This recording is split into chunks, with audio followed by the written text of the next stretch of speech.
একটা বড় ইলিশ মাছের যে প্রাণ আছে তো একটাই প্রাণ আছে, ওটা খেলে বেশি আমরা পাপ, আর মূলাটা তুললে কম পাপ। আমরা জানি গাছও ব্যথা অনুভব করে, এমনকি গাছও কাঁদতে পারে, গাছেরও ভালো লাগতে পারে। তো প্রিয় দর্শক, একটি হিন্দু পণ্ডিত বলছেন যে সবথেকে বড় পাপ হলো প্রাণী হত্যা করা, কিন্তু মুসলিম ধর্মে ভাইরাই তারা প্রাণী হত্যা করে, তারা সবথেকে বড় পাপ করে, প্রাণী হত্যা করে।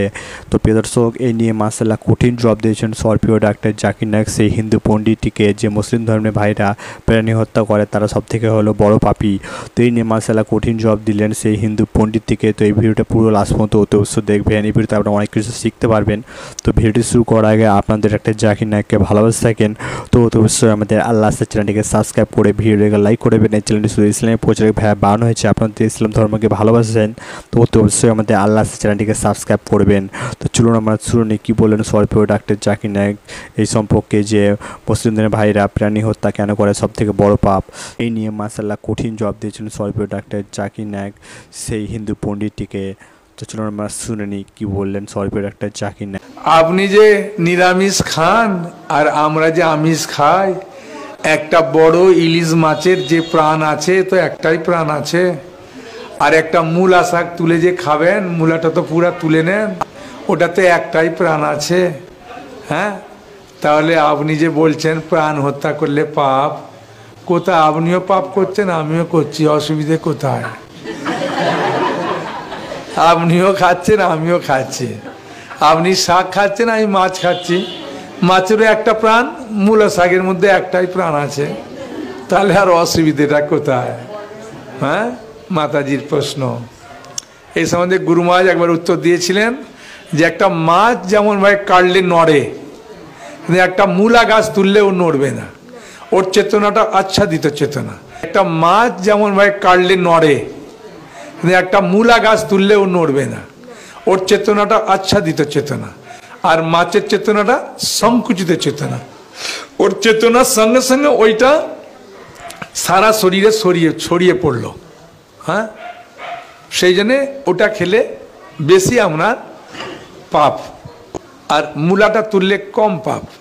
আমাদের একজন ভাই বললেন, যিনি বিষয়টা নিয়ে বেশ তর্ক করছিলেন, আর আমাকে বললেন, ভাই জাকির আপনার কথা আমি মেনে নিলাম যে গাছপালারও জীবন আছে, তারাও ব্যথা অনুভব করে, তবে আপনি কি জানেন যে গাছের দুটো ইন্দ্রিয় কম আছে, তাদের তিনটা ইন্দ্রিয় আছে, পশু পাখির ইন্দ্রিয় আছে 5টি, তাই গাছপালা হত্যার চেয়ে পশু হত্যা করা অনেক বড় অন্যায়। আমি তাকে বললাম যে ভাই, ধরুন আপনার একজন ছোট ভাই আছে, সে ছোটবেলা থেকে বোবা আর কালা, দুটো ইন্দ্রিয় কম, সে বড় হওয়ার পরে কেউ একজন তাকে খুন করে ফেললো, আপনি কি বিচারককে বলবেন ও মাই লর্ড এই খুনিকে কম শাস্তি দিন কারণ আমার ভাইয়ের দুটো ইন্দ্রিয় কম ছিল, এই কথাই বলবেন? আপনি বলবেন ও মাই লর্ড তাকে দ্বিগুণ শাস্তি দিন কারণ সে একজন নিষ্পাপ মানুষকে হত্যা করেছে। তাই ইসলামে এটা কোনো যুক্তি নয় যে দুটো বা তিনটা ইন্দ্রিয়। পবিত্র কোরআনে সূরা বাকারার 168 নম্বর আয়াতে আছে, যে বৈধ খাদ্যবস্তু আছে তাহা তোমরা আহার করো, তার অর্থ যেগুলো বৈধ আর হালাল খাবার সেগুলো খেতে পারো। আর আজকের দিনে বিজ্ঞান উন্নত হয়েছে, আমরা জানি গাছও ব্যথা অনুভব করে, এমনকি গাছও কাঁদতে পারে, গাছেরও ভালো লাগতে পারে। তাই গাছ ব্যথা অনুভব করে না এটা টিকলো না। এখানে ব্যাপারটা হলো যে গাছের কান্না মানুষ শুনতে পায় না, কারণ মানুষ কানে যে শব্দ শোনে সেটা সীমা 20 সাইকেল পার সেকেন্ড থেকে 20,000 সাইকেল পার সেকেন্ড। এই সীমার মধ্যে কিছু হলে মানুষ সেটা শুনতে পায়, এই সীমার নিচে বা উপরে মানুষ কিছু শুনতে পায় না। যেমন ধরুন কেউ যদি ডগ হুইসেল বাজায়, ডগ হুইসেল চেনেন, যেটাকে বলে সাইলেন্ট ডগ হুইসেল, যখন কেউ এই হুইসেল বাজায় এটা সীমা হচ্ছে 20,000 সাইকেল পার সেকেন্ডের উপরে, 40,000 সাইকেল পার সেকেন্ডের নিচে। কুকুর 40,000 সাইকেল পার সেকেন্ড পর্যন্ত শুনতে পায়। তাই কেউ যদি হুইসেল বাজায়, কুকুর হুইসেলটা শুনতে পারে কিন্তু মানুষ শুনতে পায় না, এটাকে বলা হয় সাইলেন্ট ডগ হুইসেল। একইভাবে গাছপালার যে কান্নাকাটি আমরা মানুষরা কিছুই শুনতে পাই না, তবে গাছও কাঁদে, তারাও ব্যথা অনুভব করে। তৃণভোজী প্রাণীর দাঁতগুলো যদি দেখেন, গরু, ছাগল, ভেড়া, তারা শুধু শাকসবজি খায়, তাদের দাঁতগুলো সব সমান। যদি আপনারা মাংসাশী প্রাণীর দাঁতগুলো ভালোভাবে খেয়াল করেন, সিংহ, বাঘ, চিতাবাঘ, তাদের দাঁতগুলো খুব সুচালো, তারা শুধু মাছ মাংস খায়।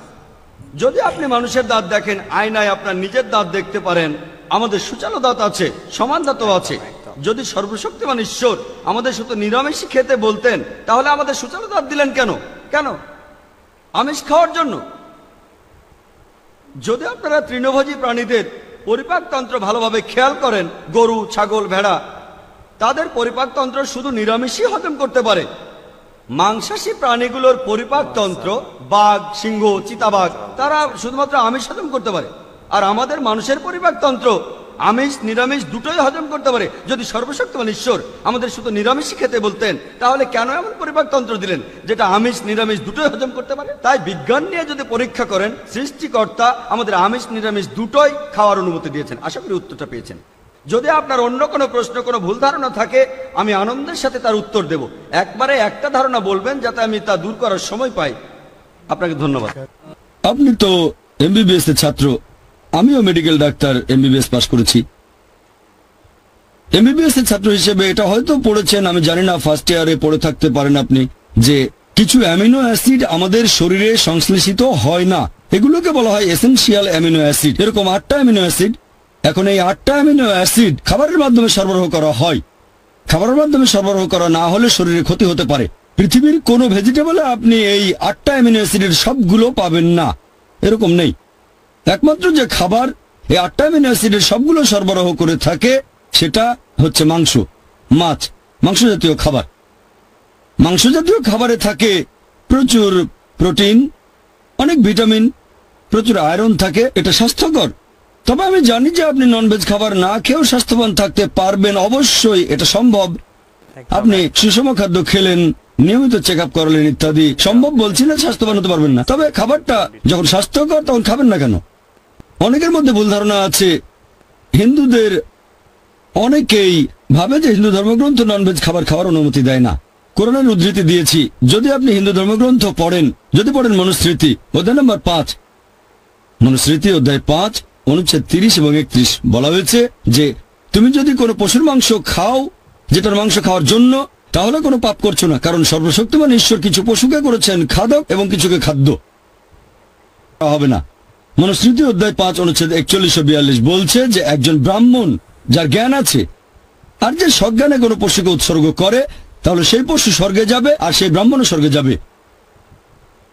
এরপর আছে ঋগ্বেদে গ্রন্থ নম্বর 10 অনুচ্ছেদ 27 পরিচ্ছেদ 2, এক লোক বলছে আমি যুদ্ধ করতে যাচ্ছি, আমি ফিরে আসলে বড় একটা ষাঁড় প্রস্তুত রেখো। এরপর ঋগ্বেদ গ্রন্থ নম্বর 10 অনুচ্ছেদ 28 পরিচ্ছেদ 4 বলা হয়েছে যে ইন্দ্র তিনি বলছেন আমার খাওয়ার জন্য ষাঁড় প্রস্তুত রেখো, ষাঁড়ের মাংস খাবে।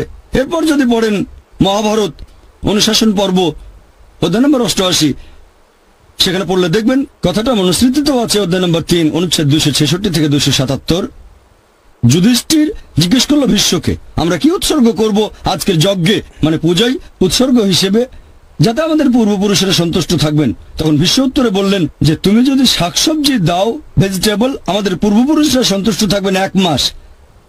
যদি মাছ দাও সন্তুষ্ট থাকবেন 2 মাস। যদি মাংস দাও সন্তুষ্ট থাকবেন 3 মাস। যদি খরগোশ দাও তাহলে সন্তুষ্ট থাকবেন 4 মাস। যদি ছাগলের মাংস দাও সন্তুষ্ট থাকবেন 5 মাস। শূকরের মাংস দিলে 6 মাস। হরিণের মাংস দিলে 7 মাস। আর পাখির মাংস দিলে 8 মাস। এভাবে আরো অনেক বলা হয়েছে। এটা হিন্দুদের ধর্মগ্রন্থ। এছাড়া আরো বলা হয়েছে মহিষের মাংস দিলে সন্তুষ্ট থাকবেন 11 মাস। যদি গরুর মাংস দাও তাহলে 12 মাস। আর গন্ডারের মাংস দিলে সারা জীবনের জন্য। তাহলে হিন্দুদের ধর্মগ্রন্থ এটা বলছে। হিন্দুদের বিভিন্ন ধর্মগ্রন্থ আমাদের অনুমতি দিয়েছে যে আমরা ননভেজ খেতে পারবো, এমনকি গরুর মাংস। এটা আমার কথা না, সবগুলো রেফারেন্স বলেছি আমি, চেক করে দেখতে পারেন, এটা পুরোপুরি সঠিক। তো মাশাআল্লাহ খুবই সুন্দর জবাব দিলেন সরপি ডাক্তার জাকির নায়েক সেই হিন্দু পণ্ডিতটিকে।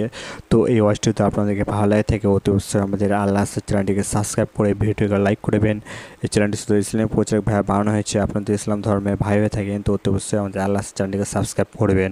তো দেখা হবে নতুন একটি ভিডিওর সাথে।